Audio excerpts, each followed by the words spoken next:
Beginilah kondisi kabel yang berada di atas Jalan Perintis Kemerdekaan Kota Makassar.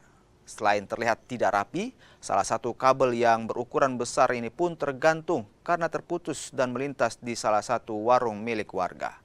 Pemilik warung mengaku khawatir dengan kondisi kabel yang putus, lantaran sangat membahayakan warga yang melintas.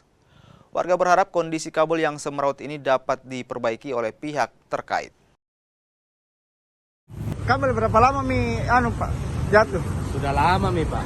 Sudah lama? Iya, sudah mungkin ada kurang lebih 3 bulan lah. Oh, kabel apa ini Pak? Ada kita tahu? Sudah aku tahu kita bilang kabel aliran.